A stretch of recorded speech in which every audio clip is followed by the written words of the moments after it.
Hola a todos y a todas y bienvenidos sean a un video más.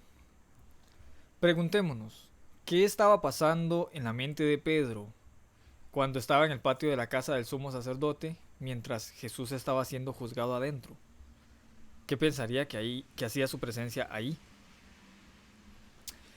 Más temprano, ese mismo día, habían estado en una discusión sobre quién era el más grande, solo para sorprenderse de que su señor y maestro se arrodillara para lavarles los pies. Pedro se opuso enérgicamente solo para dar marcha atrás y desear que también le lavaran las manos, la cabeza y luego ser regañado por eso también. Cuando Jesús dijo que uno de los 12 lo traicionaría, Pedro se preguntó si era él, como todos lo hicieron.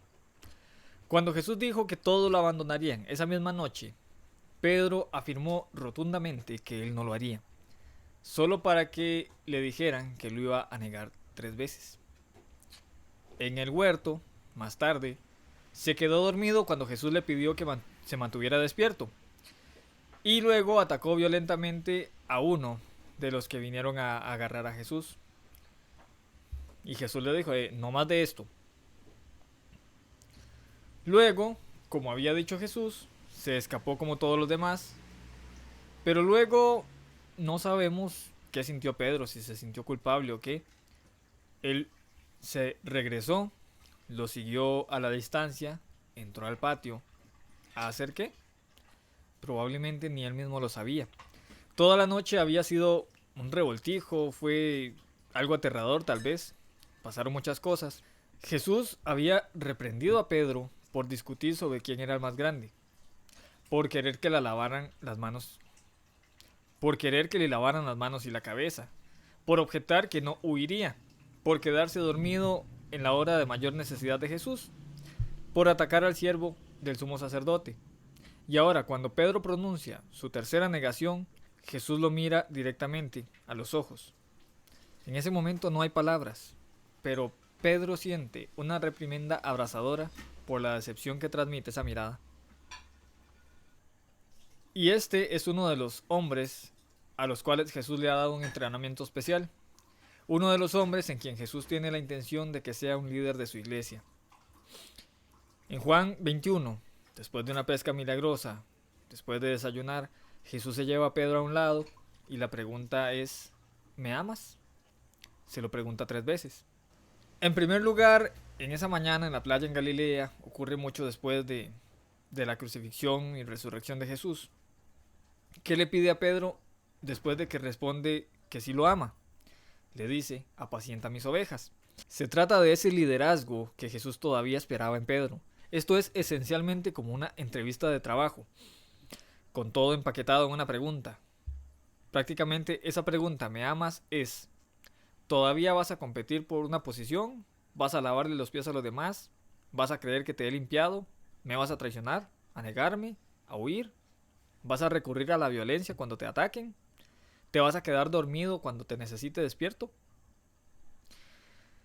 Pedro seguramente escuchó todas estas preguntas dentro de una sola pregunta. ¿Me amas? Y su respuesta final es, Señor, tú lo sabes todo, tú sabes que te quiero. Como las muchas preguntas estaban empaquetadas en una, las respuestas también están empaquetadas en una declaración. Tú conoces mi corazón, Señor. Sabes que yo soy un hombre que ha cambiado, que me has cambiado. Sabes que cuando digo que te amo significa que amaré a tus ovejas y a tus corderos. Y por supuesto Pedro tiene razón y Jesús lo sabe. Pedro es un hombre que ha cambiado. Esta fue una conversación privada, pero Jesús permitió que Juan los acompañara.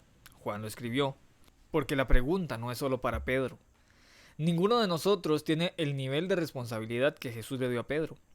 Pero sin embargo, Él también nos está entrevistando a cada uno de nosotros. ¿Me amas? Nos está diciendo. Si lo amamos, apacienta mis ovejas, cría mis corderos, lávale los pies a los demás. No actuemos como si fuéramos de alguna manera superiores a las otras personas. No huyamos, no neguemos, no traicionemos, sin violencia, ni siquiera palabras duras. Hay que confiar en que estamos limpios. Y por nuestro bien, mantenernos despiertos y alerta en este mundo. Todo eso cuando nos preguntamos si lo amamos. como lo hizo con Pedro. Una respuesta superficial es inaceptable. Debemos responder a todo cuando decimos, Señor, tú sabes que te amo. Entonces, ¿estamos dispuestos a responder esta pregunta de corazón, realmente como Pedro lo hizo? ¿Estamos cambiados ya? ¿O necesitamos seguir aprendiendo de la palabra y seguir a Jesús, imitándolo, para poder llegar a poder responder esta pregunta? Hasta acá el video de hoy y espero que haya sido de bendición. Nos vemos en una próxima entrega. Hasta pronto.